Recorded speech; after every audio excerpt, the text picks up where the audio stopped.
Welcome back, everyone. Oops. Well, welcome back, everyone. We're super pumped to be back again for another really awesome interview here today that we have for you.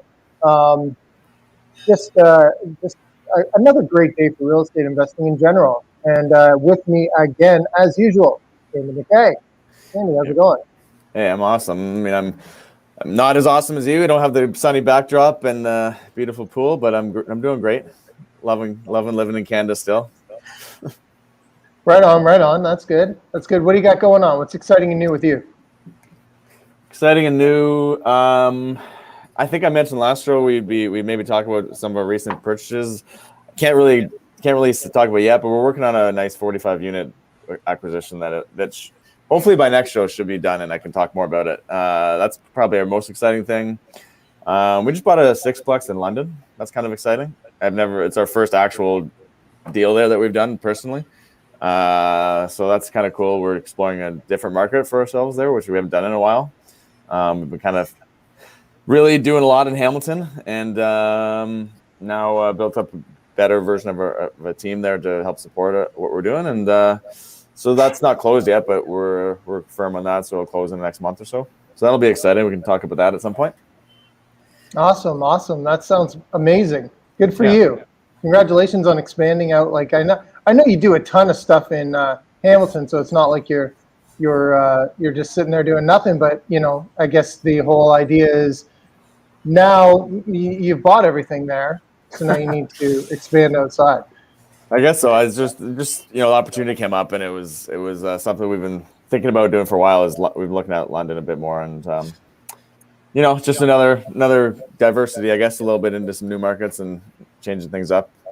But we still love Hamilton. That's still where we spend most of our time and most of our investments. But yeah, got to get into Peterborough or something next out your way, or out where it used to be.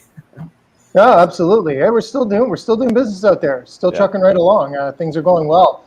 But and there's been a lot of people interested in what we're doing down here too in Costa Rica. We're in Guanacaste province, which is sort of the northwest section of the country, and had a bunch of people reach out to me. I'm still getting everything in place as far as starting to work down here. But that is coming along. I got another meeting this afternoon, so we'll see how that goes. It's more just about getting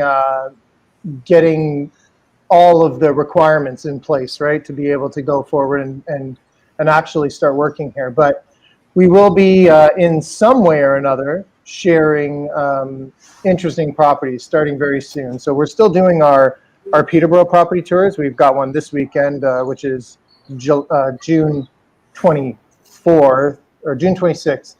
Today's June 20, whatever. Anyway, June 26th, we've got a Peterborough property tour, and we are doing them every 2 weeks. So eventually we will start to integrate the Costa Rica properties in there too.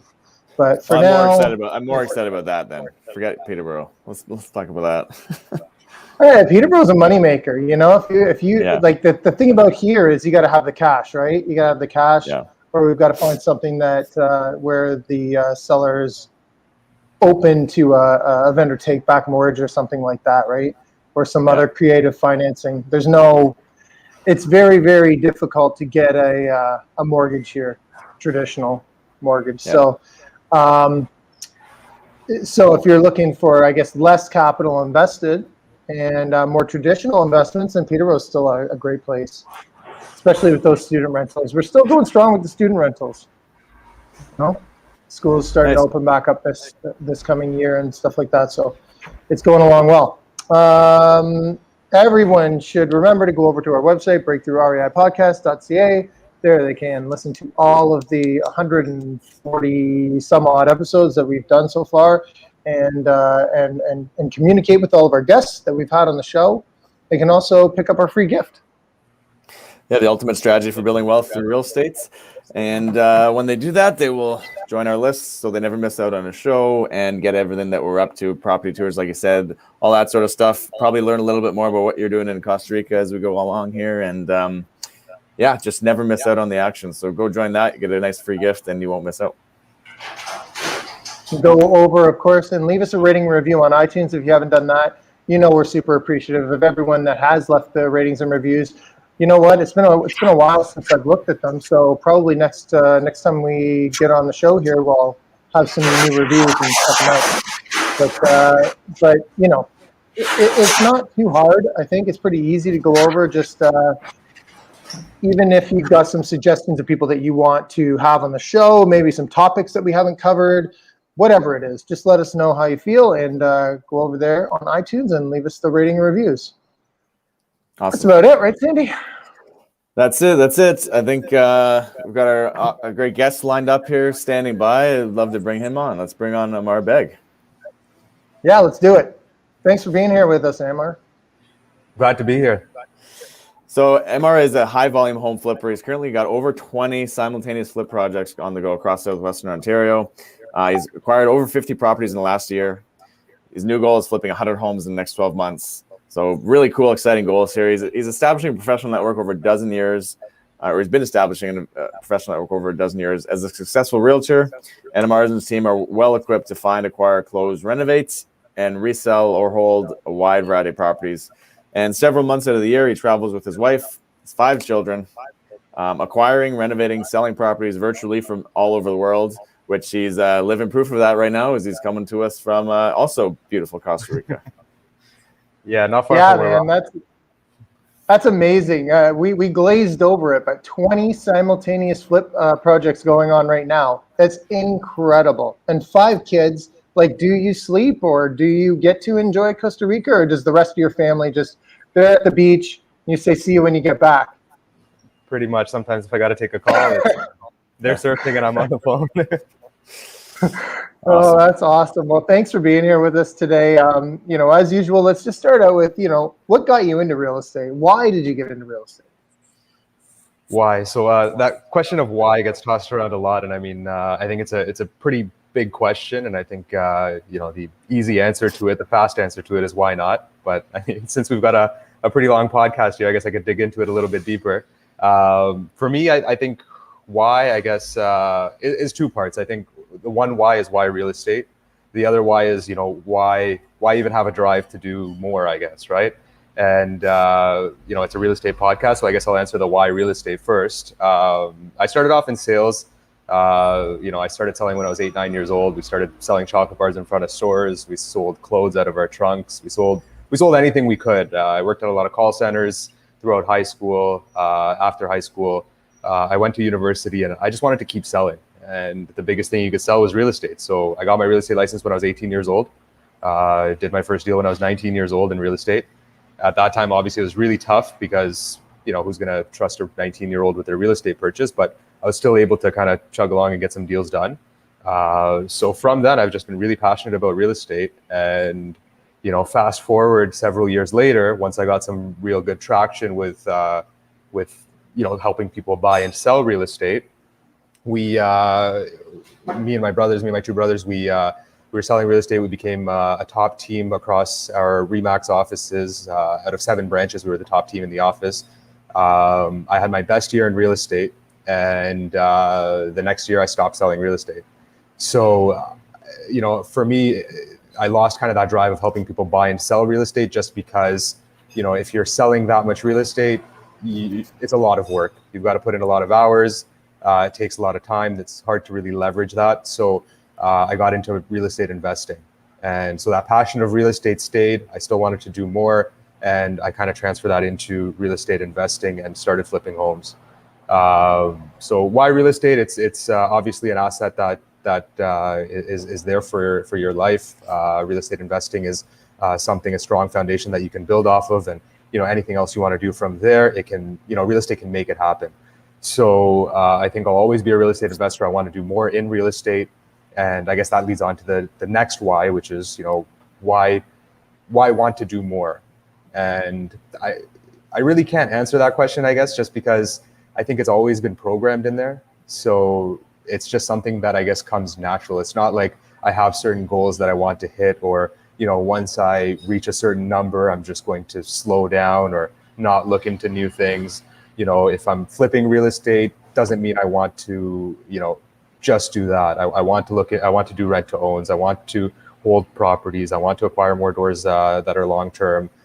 Get into vacation rentals, rental arbitrage. There's so many things that I want to keep on going just because that's just how I'm programmed, I guess. And I think a lot of people that are driven to constantly do more can kind of attest to that. That it's hard to really come up with an answer as to why keep going. Well, let's change the question up a little bit then. So you were selling real estate, and then there was some kind of a light bulb. There was a switch. There was a moment where you said, "Wait a minute! Instead of selling this real estate, instead of helping people buy it, I should be buying it." So where did that transition happen? What was the aha moment or the light bulb that went off there? Maybe that's a little bit better of a question. Yeah, I mean, so with, I guess, going back to when I was helping people buy and sell real estate, I think we got a lot of traction, and we saw a lot of success from offering, reno management. So essentially, we would, walk into somebody's home when we're doing a CMA, but we wouldn't really pitch or present it as a traditional real estate agent would. We wouldn't go in there and say, "Hey, this is your home. This is how much it's worth on the market, and this is how I can sell it." It was more, "This is your home. You have an opportunity now to be an investor. You can invest $10,000 into your home, and from that 10,000, you're going to get a 50,000 return." So we would actually help people flip their homes, and we wouldn't actually charge a premium for it. That 10,000 would go directly to the contractors. We would just charge a regular commission. So essentially, I was helping people flip their homes for free. And after a while, I realized that, hey, you know what? If I do this for myself, I can actually, kind of reap the rewards of doing that. And I was already equipped with contractors, with mortgage brokers, with all of the resources that were necessary, or most of the resources that were necessary to do that. Or so I thought. Obviously, there's a lot of challenges, and you have to keep growing and building a network. But I was pretty well equipped to go ahead and start flipping homes myself.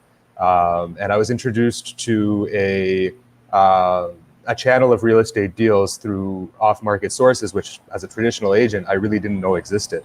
And so I guess being exposed to off-market real estate, wholesalers, motivated sellers, that whole side of things, just kind of opened up a whole new avenue of capitalizing on those resources and those teams that were already established over several years, and just kind of put two and two together and started picking up properties and never looked back.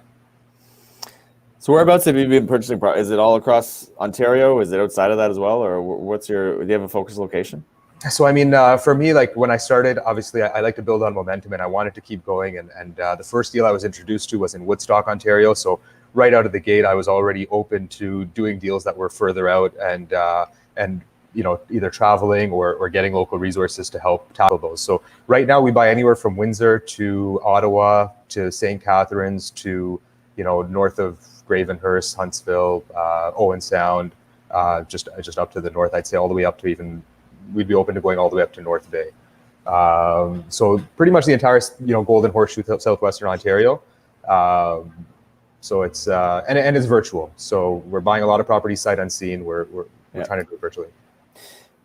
So what type of properties does that include? Is that anything and everything? Is it single family homes? What type of, when people hear flipping, I think generally they think of single family homes, but what type of properties do you invest for, and what are you looking for when you're looking at and assessing these properties? So primarily our business does consist of primarily single family homes. We're not afraid of properties that were built in, the late 1800s or, old stone foundations and all sorts of plumbing, electrical, foundation type of issues. We've kind of seen and dealt with everything, and there is a solution for pretty much everything. So we're not afraid of properties that really need a lot of work. So I wouldn't say there's anything specific in terms of whether we prefer, 2-story versus bungalows or a certain age, or we try not to limit ourselves. And that's really the purpose of casting such a wide geographic net, is because we want deal flow. So in order to establish deal flow, we don't want to be too picky. We want to just take on anything that's a really good deal, and wherever it is. So how do you find the team in these locations too? Are you able to have them? Are they all local? Are they different? Like contractors, I guess, primarily is going to be part of that challenge, I would foresee, right? Absolutely. And I mean, you always got to pivot. You always got to try new things. So, if you asked me this question when I first started, I probably would have told you, hey, this is how it's going to work. and it just doesn't work that way. You can hire local resources for certain things, but there's an inherent risk with trying someone local that you're just working with for the first time. And a lot of times in these smaller areas, it's hard to find dependable people. There's a huge shortage of trades in rural communities, and you really feel it when you're trying to find someone, because you'll find someone that you think should be pretty easy to line up, and in that local area, they're charging you way more, and they're booking you 2-3 months out. Whereas you get somebody from Toronto, you're better off trying to convince somebody to commute. So I guess it naturally progressed from having a project that's far away. First, it was use some of your resources that are willing to travel, and then try to fill in the blanks with local resources. Then it moved to, okay, try to find full teams of local resources. And now we're kind of a traveling circus. So we've got contractors who are, on the program. They understand what we do. They have teams that are from the get-go. It's established that, this is a traveling position. So the trades are literally going up there. We're getting the hotel rooms. They're staying up there for a couple of weeks, few weeks, until the job is done. And it seems like it's wasteful to pay for rooms and things like that, but it's actually the most efficient way to get it done. Yeah.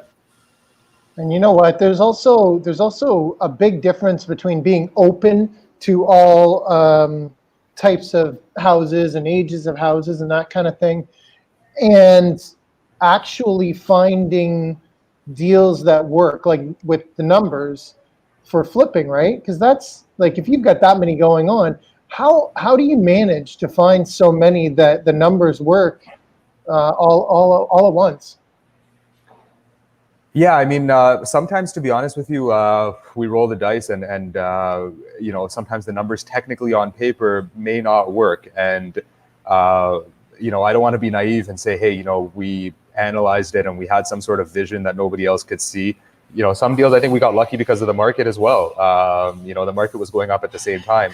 I think we're really going to be tested when it's no longer a seller's market, and now we've acquired properties and we're kind of seeing prices either stagnate or go down a little bit. How are our disciplines and methods and SOPs going to hold up, and our criteria for buying, how is that going to hold up and face those tougher times, I guess you could say, right? And then we can really say, hey, we're doing something right, as opposed to, right now there is always that thing in the back of my mind that, hey, this deal was great, but was it great because of something I did, or was it great because of the market, right? So, but I mean, I think, just because we don't have that strict buying criteria, we'll buy any type of property, doesn't mean we'll take anything, right? So we do fully understand what type of things can pop up and what those things may cost on a project.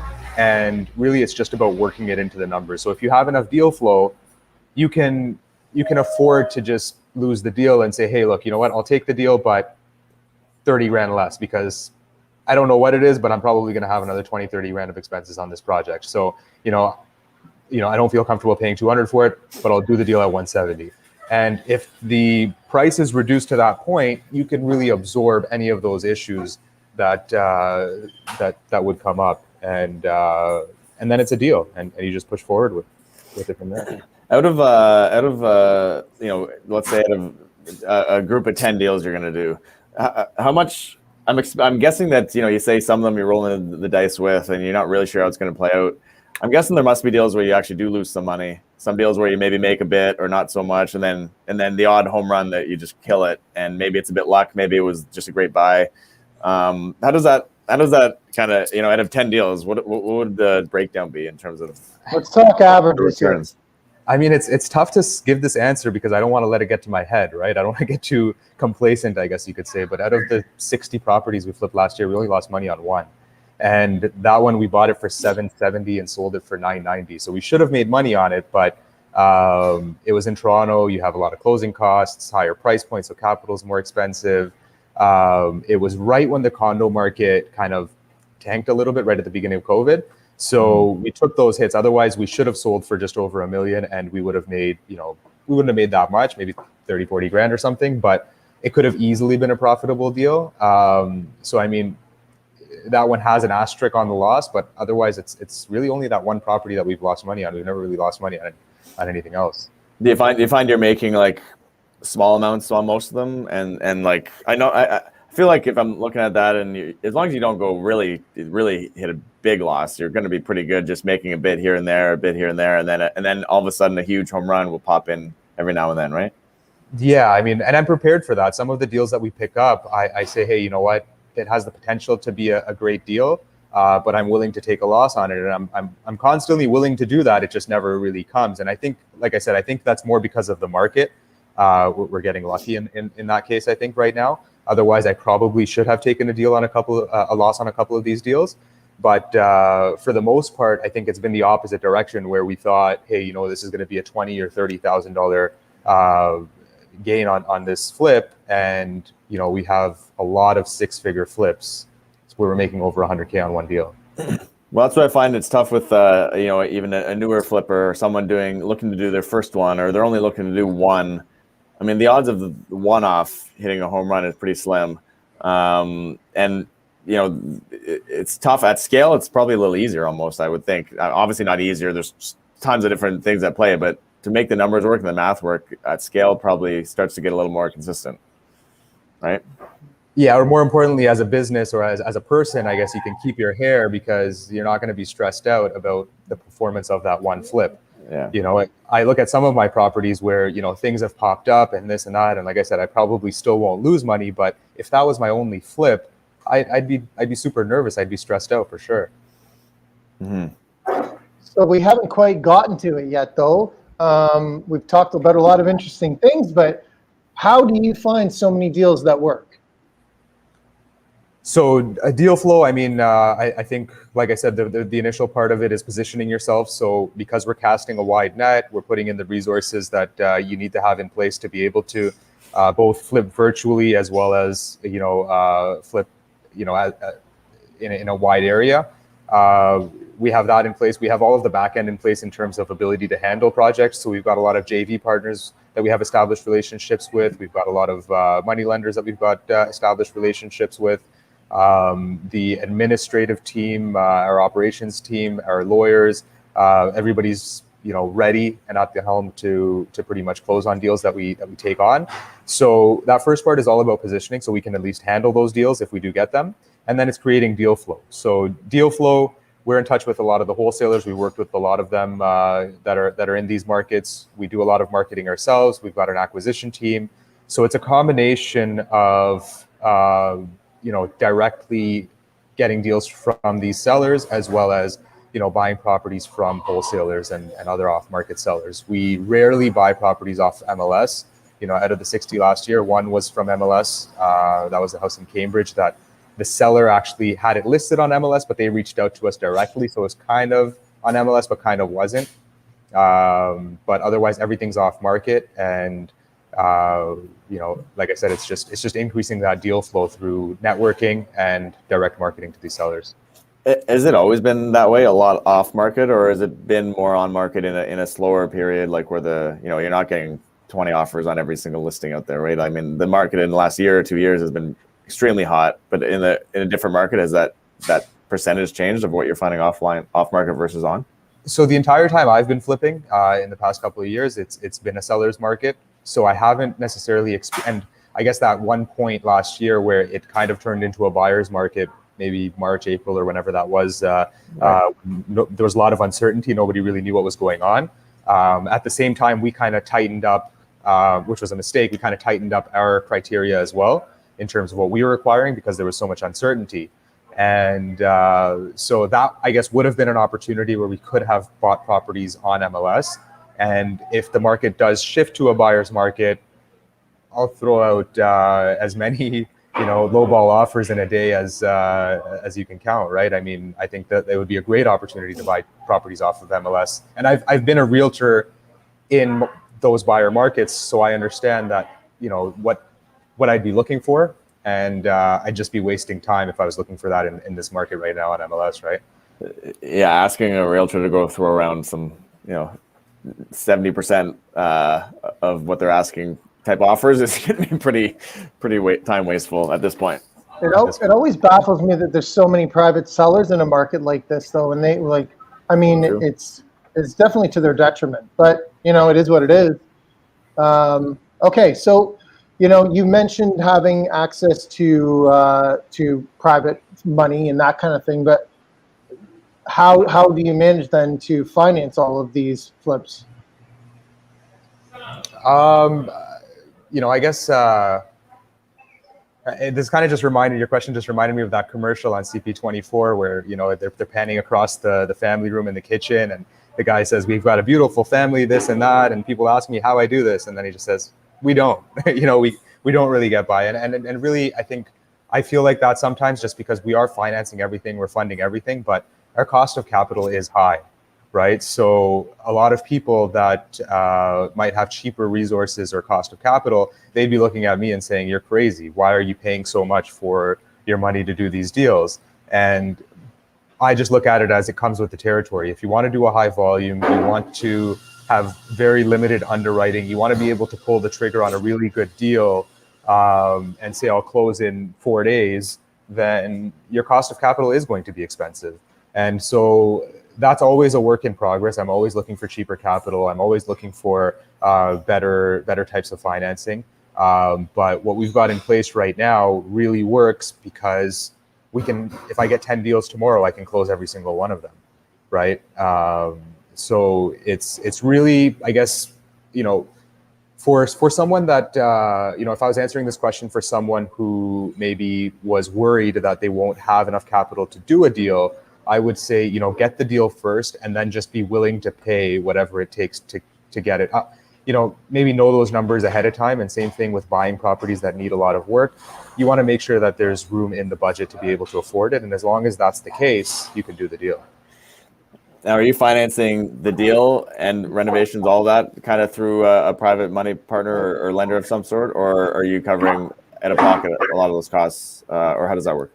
Yeah, I mean, we've got I don't really take a lot of money out of the business, so essentially we're reinvesting all the time, and we're building more and more equity. And so sometimes we need to, bring on a JV partner for renos, or get more money from private lenders, things like that. But a lot of times now, it's we're reinvesting our own capital as well. So then, in a JV scenario, you're giving up an equity portion typically, or are they? And then in a just straight lending sort of scenario, would be more. Is that the same lender all the time? Is it a bunch of different ones? What are the kind of scenarios that happen there? We've got a bunch of different ones. Sometimes we do give up equity. We don't like giving up equity, but as a percentage, sometimes we'll cover 100% of the capital required on a project, and we'll give someone 25%, maybe 30% of the profit. So it's reasonable, it's fair for everyone. I actually like when we give our JV partners, 20% on their money in 90 days or 100 days. Again, it's super expensive, but it's a cost of doing business. It makes it so that our cash on cash return is infinite, and our lender makes money, which is really important to us. A lot of these people are people that we have a relationship with, that we want to work with for a really long time, and to see them make money and reinvest it and compound it is a great feeling as well. Right, and then they're itching to do it again with you, right? So exactly. We're ready to go. So let's talk about some of the challenges that you've had. What do you think are some of the biggest challenges that you've encountered along the way?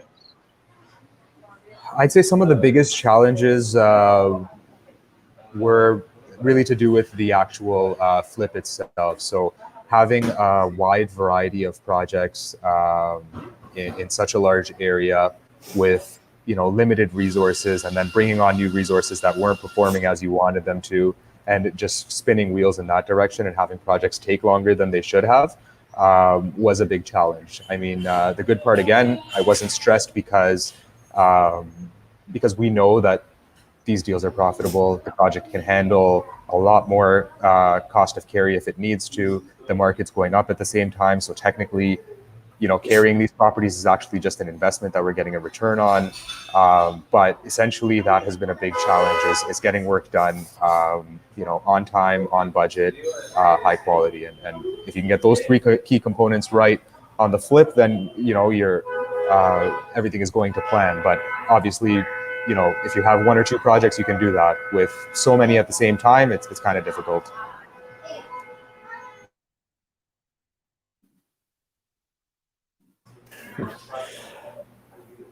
Background noise, all good. I don't know if you guys could hear that. Some road rage going on out there. Yeah, it sounded like it.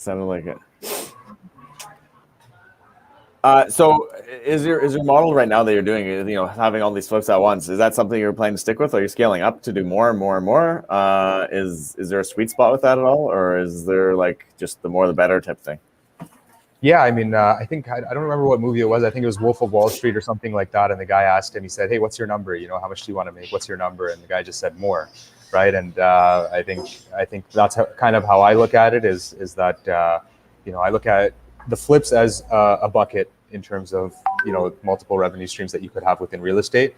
And we want to kind of continue to increase the size of that bucket as much as possible. And, we've got teams that we're building on there. So we've got a designer in-house, we've got operations team, we've got everything else, like the entire team. And if we need to do more, I'd hire a junior designer for a designer. We would keep increasing capacity as much as we could. We would keep increasing our geographic scope, and we would continue to increase, deal flow. And as that happens, naturally, we're going to continue to do more deals simultaneously, as well as on an annual and monthly basis. What does that? What does the team look like the in-house team? Can you fill us in a little bit about what that is? Who's in-house versus outsourcing, and a bit about the model you have going? Yeah, I mean, and so in-house we've got it's pretty simple. I've got my hands and my legs. Julianne, who's our who's our operations manager, Jules. So she basically deals with a lot. She wears a lot of different hats. She puts out a lot of fires. She helps, take care of a lot of the day-to-day functions, and to help get deals closed, to help carry on with renos, any support that contractors needs, accounts payable, accounts receivable, bookkeeping, all of that. So she takes care of a lot of those things. We are getting her an assistant now as well because she's just pretty overwhelmed.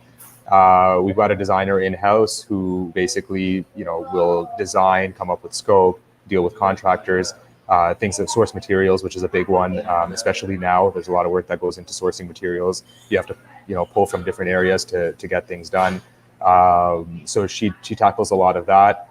And myself, I mean, everybody else is, you can say that they're outsourced or subcontracted, but, a couple of our big teams of contractors, they work pretty much exclusively for us. They don't really take outside jobs. And so it's not really different if they, the only difference is that they invoice us and we don't pay them on payroll. But otherwise, yeah, we've got about 8 teams of contractors that are out there.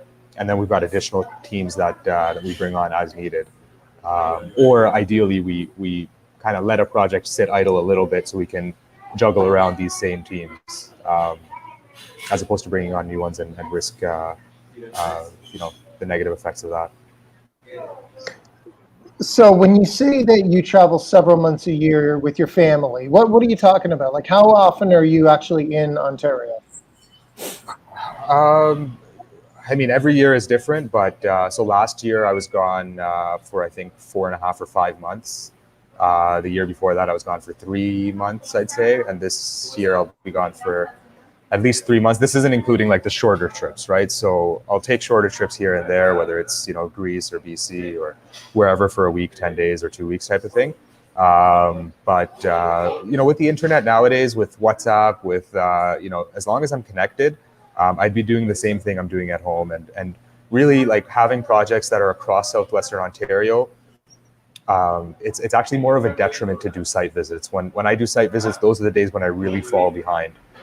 Because by the time I get back and I'm able to do something, I have a whole backlog of items that I would have dealt with already if I was really just at my desk connected to the internet, putting out those fires as they came, as opposed to, driving for 6 hours or 8 hours to see 2 properties, right? Which I already had my eyes on because I have constant, video and photo footage and constant feedback from the people that are on site.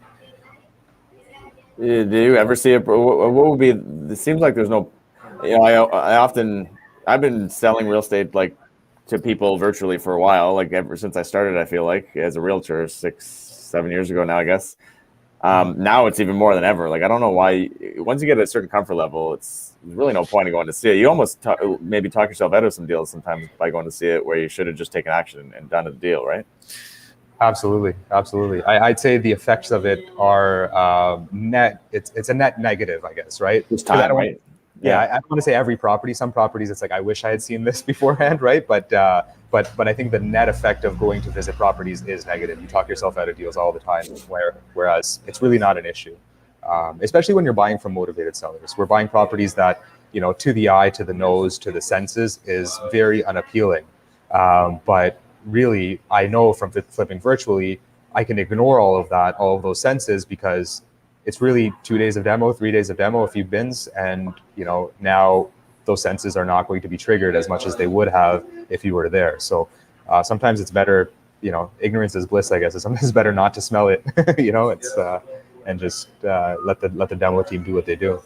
Now, is someone on your team going to see these, or is it fully like you're getting a few screenshots or something from the wholesaler, or is anybody vetting them like in person, or is it just fully virtually?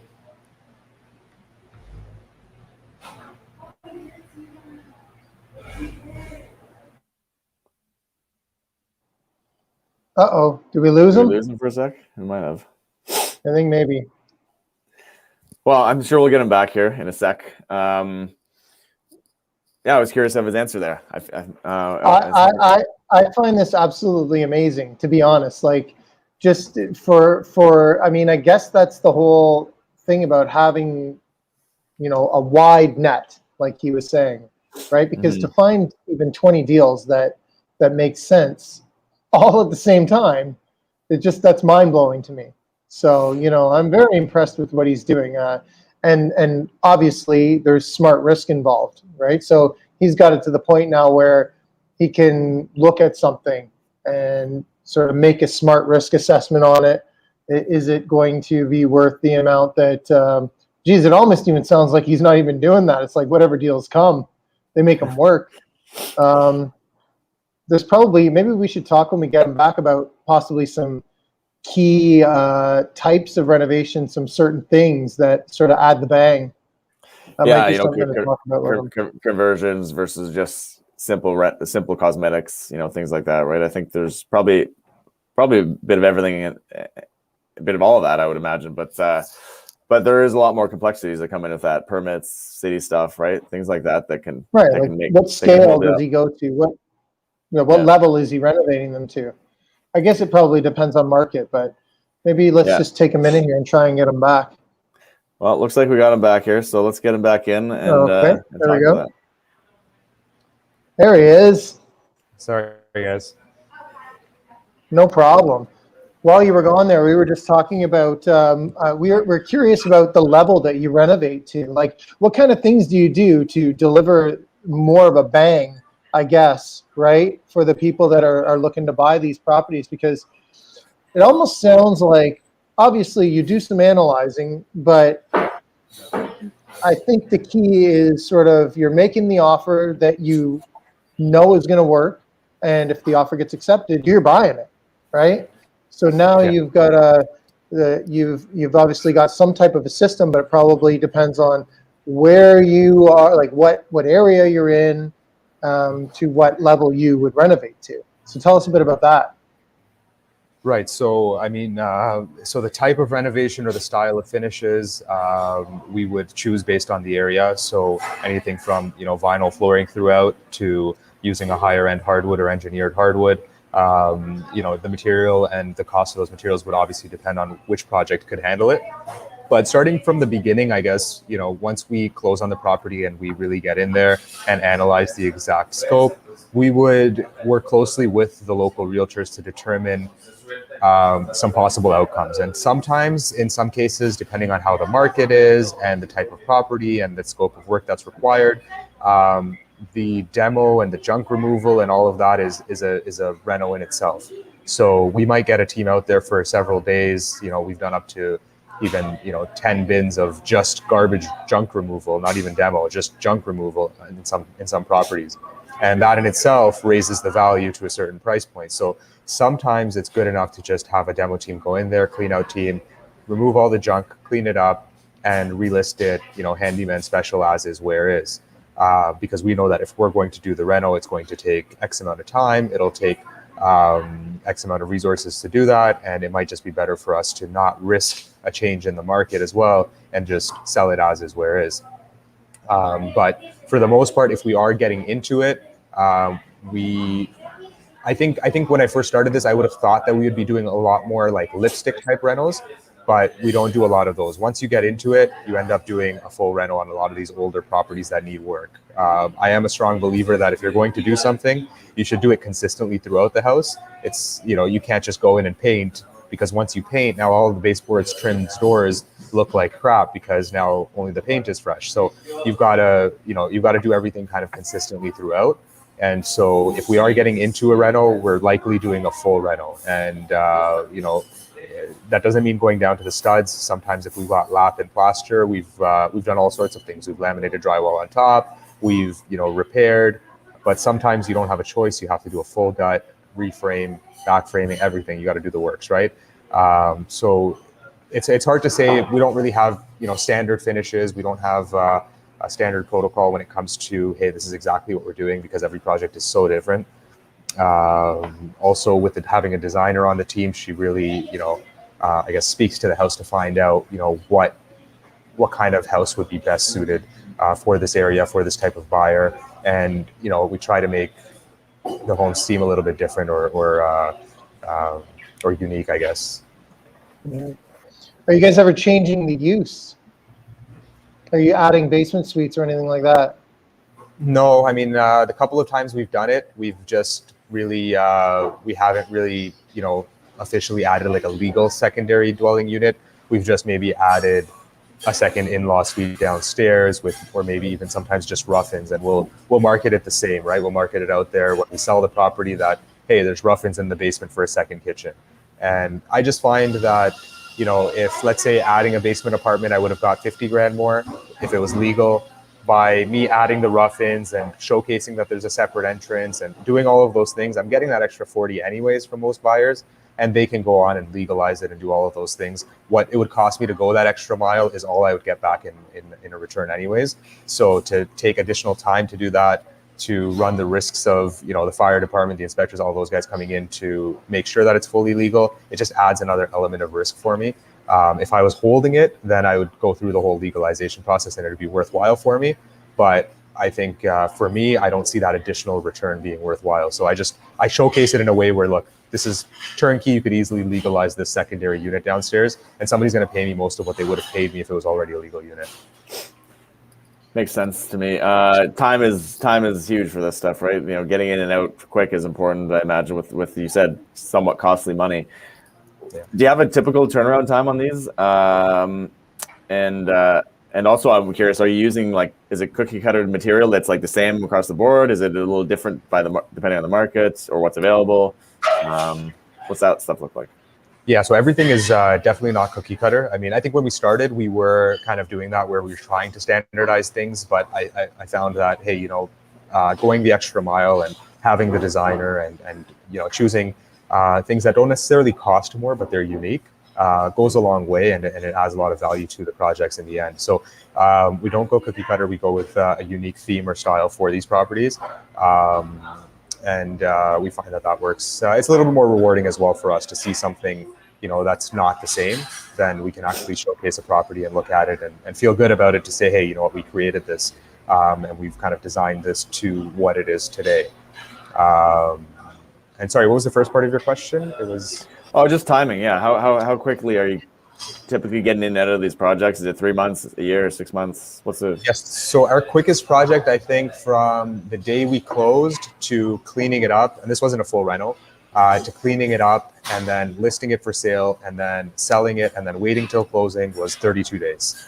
Our quickest full reno from closing to getting in there, fully renovated, listing it on the market, waiting for closing, and then closing was 75 days. On average, I think we have a couple of projects that took around a year, just over a year, and that's because we started without a permit, we got hit with permits, when at a time where the building department wasn't accepting any permit applications. Anything you could think of on a couple of these projects we got hit with, and those took just over a year. But I'd say on average we're at about maybe from full reno to closed and exited, about 120 days or so, 130 days maybe. And then, yeah, because you're listing them, and that's always a wild card too. How long does that take? And I guess that depends market to market as well, for sure, right? What is it, you don't have a sweet spot in price point. It kind of seems like anything from as cheap as possible to, is there like a ceiling where it's like, oh, that's like 2 million or something? That's just too much to take as a risk. No, I mean, I just bought one for 1.5 up in Sudbury, which is more of an income property. But I mean, for Yeah, the most 1.5 in Sudbury. Yeah, that's a. I guess if it's an income yeah, property, it has like a mix of commercial. Yeah. It's an income property. But I'd say for the single family homes, I think we cap out usually around, just shy of a million, maybe 900,000. Beyond that, the costs get high, the risk gets higher because as a percentage, if we're off the mark, then obviously we could lose the shirt off our back really quickly. But our sweet spot, I'd say, is when ARV is somewhere around 400,000. Ideally we can pick it up for, around the mid 200s and ARV is 400, or low 200s and ARV is, mid to high 300s. Those are great properties for us. We rarely have any issues or surprises because as a percentage, even if we're off the mark, it's all fine. It's pretty easy to absorb.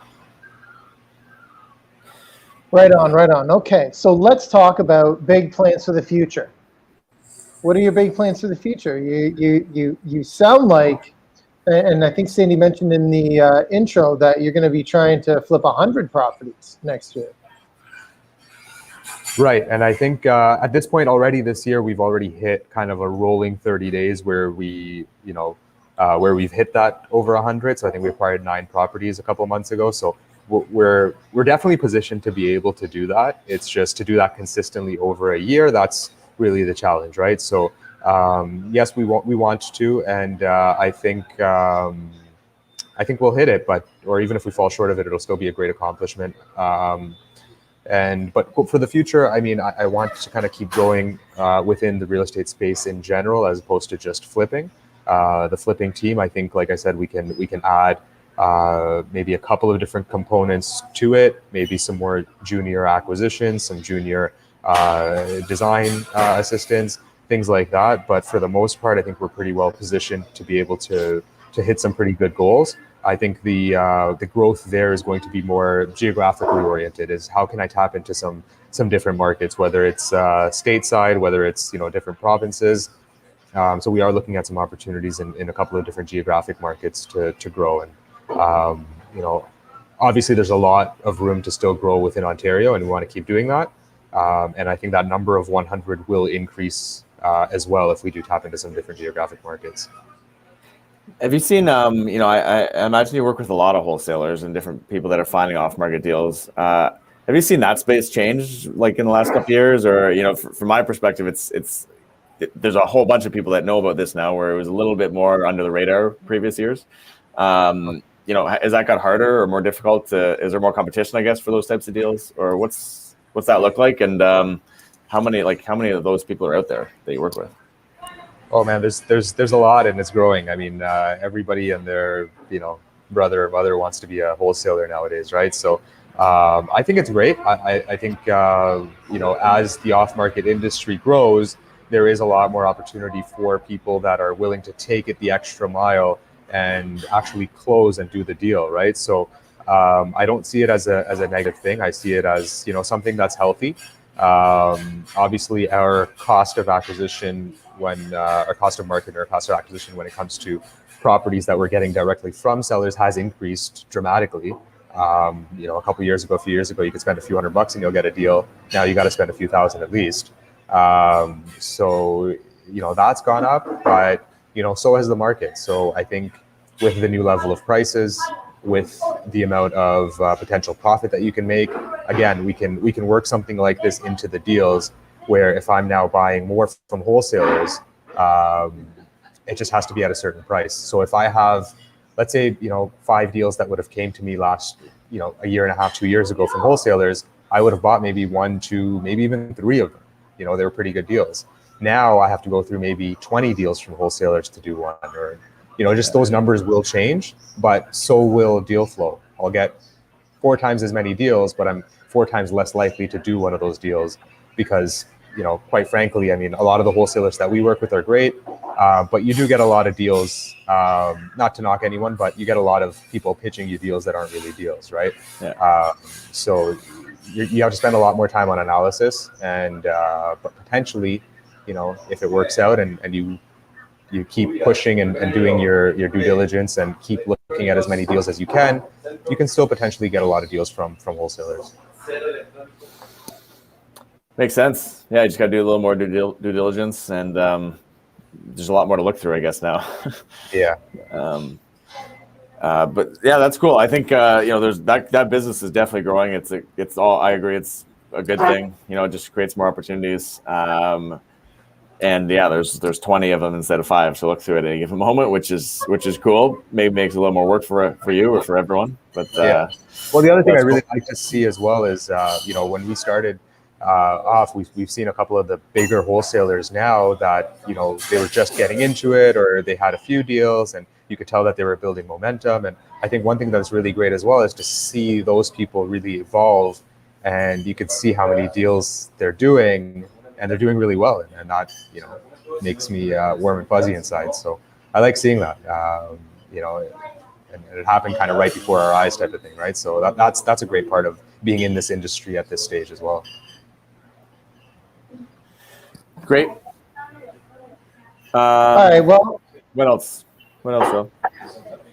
Well, I was just going to ask you, maybe a couple of things. Like, let's try and get sort of an overview of what kind of advice you would give to somebody who did want to start out doing what you're doing. Like, what are the big things that they should do? I mean, Nike says it best. I mean, just do it. I mean, really, there's a lot of different things you can do. It's find your niche. I'd say find that one deal that makes sense for you, and don't talk yourself out of it. Just obviously do your homework, do your due diligence, but just do it. The best lessons, or the best the solid foundation was really built off of actually being in the trenches and doing these deals. It didn't really come from hearing somebody on a podcast or reading about it in a book or something like that. If you are under contract to buy something, you're going to know what those numbers are. You don't need to really sit there and figure out, how do I crunch numbers, when there's real deals in front of you that you can crunch numbers on and take it forward from there, right? So I would say, the best piece of advice is, learn from doing, and don't be really afraid, right? Obviously do all your due diligence, but that, and capitalize on the resources that are in front of you. A lot of people have that limiting belief that, I've got 20 grand of capital, so I can't do a deal. It doesn't really require capital. And I got that a lot when I was starting off, and I was doing a lot of flips. I would talk to people that wanted to do it, and they knew I was a successful realtor, and they said, oh, it's because you have the capital. And I was like, that capital was gone on like the first 2 or 3 properties. After that, you've got to make it work. You've got to raise capital. But if I didn't have it right from the beginning, I still would be able to do the volume that I'm doing now. It wasn't capital. That's not what it takes. And so I'd say don't be, limited. Don't limit yourself based on what you think to be true. I love that. What is one or a few ways that people can go about finding that capital? I agree. It is out there. It's just, how do you go about doing it? I think a lot of people just have that roadblock in their mind of, I don't know where to go, who to talk to. What are some avenues they can go to find that capital? I'd say focus. There's a lot of different things that you can do. You can take really nice pictures. You can make a nice presentation. You can talk to people. You can do it on the phone. You can write nice emails. If I was directing people to one thing that you can do to raise that capital, is open up Excel. Just create an Excel spreadsheet and just put everything in there in terms of what that deal has to offer, and send that to someone. You can literally send somebody an email with an Excel spreadsheet attachment with 0 write-up, and it's self-explanatory. That might be just enough to get you what you need. And they would send it to you, to me, to the world, a friend who has the money. Who do they send it to? If you send it to one person, your chances of raising capital is low. If you send it to 2, you just doubled your chances. If you send it to 100, you're getting there. But send it to as many people as you can. I mean, everybody, like, it's kind of universal. Everybody has money, even if you think they don't. A lot of people have money, or they have access to people who may want to invest or have money, right? But Again, the big key to what you said there is find the deal. Like really, like that was the actual lesson that you're sharing there. Go find the deal, right? Yeah. Find the deal, and the money will come. If you've got something good, people are going to want to be part of it. Yeah. So, and if you really don't have that experience and you think you're going to be wrong, unfortunately, you're going to miss out on a lot of deals. But tie it up conditionally.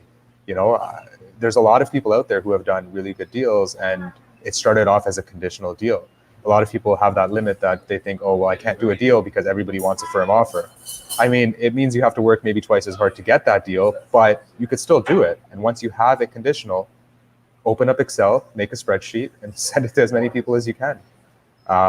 You know, if the numbers make sense, you'll raise the capital, and you'll actually be doing the people that give you the capital a favor.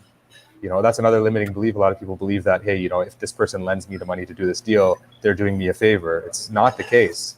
There's people out there that are looking for deals, you know, more than people that are looking for money. So you're actually doing them a favor by sending them that spreadsheet. Yeah, that's a big mindset shift for a lot of people, but it's totally true. Yeah.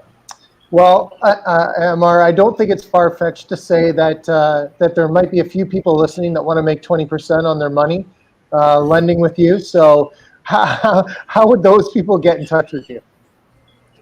Well, they can, if they Google my name, they'll probably find me. It's pretty easy to find people nowadays on Facebook. Ammar Beg. My name's right there on the screen as well. So Ammar. Last name is Beg, Beg. Ammar.beg on Instagram. Send me a direct message. My email is Ammar, that's Ammar, at CanadaFastOffer.com. So email, text, you know, social media, however they want to reach me. I am looking to build the team constantly as well. Right now, we are looking for, as I mentioned, some assistance on the design team. We're looking for an investment analyst to help us analyze deals a lot faster. We're looking to maybe even grow our acquisition team a little bit. Anybody who thinks that, anybody who has a passion for real estate and thinks that they could be a good part of the team, we'd love to bring them on and work with them. That's awesome. I know you got some. Yeah, I know there's some people out there that might be interested in that because it sounds like a great kind of mentorship sort of opportunity. Yeah, and if you didn't catch that, guys, it's going to be, all of Ammar's info is going to be in the show notes there. So just click on over and you'll be able to get in touch with them very, very easily from there. Sorry, I didn't mean to cut you off. Go ahead. No, that's it. I was just saying that, yeah, I think you know, the people that listen to these types of podcasts, I think those are the people that we want to work with. You know, they're interested. There's nothing forcing people to listen, and I think knowledge is key. So anyone who's listening to podcasts like these, I've listened to a lot of your episodes, and there's just a wealth of information on here. And if you're someone who listens to these podcasts and loves the information that's provided here, those are the type of people that we want to work with. Awesome. Well, thanks, man. Thanks for joining us here today, taking the time away from the beach and the family and all that stuff. 5 kids. We didn't really touch on that either. Man, that's got to be a handful. Yeah. It's definitely a handful. Kids are 2, 4, 6, 8, and 10. So they're all very young, but you know, it gets easier as they grow older, I guess. And slowly, hopefully soon they'll be taking care of me. That sounds great. All right, man. Well, we appreciate you coming on. You know, get back to vacationing. And Sandy, how can people get in touch with you? McKayRealtyNetwork.com or 289-389-6846. And you can reach me at rob@mrbreakthrough.ca. Thanks for joining us, guys. We will see you next time. All right, guys.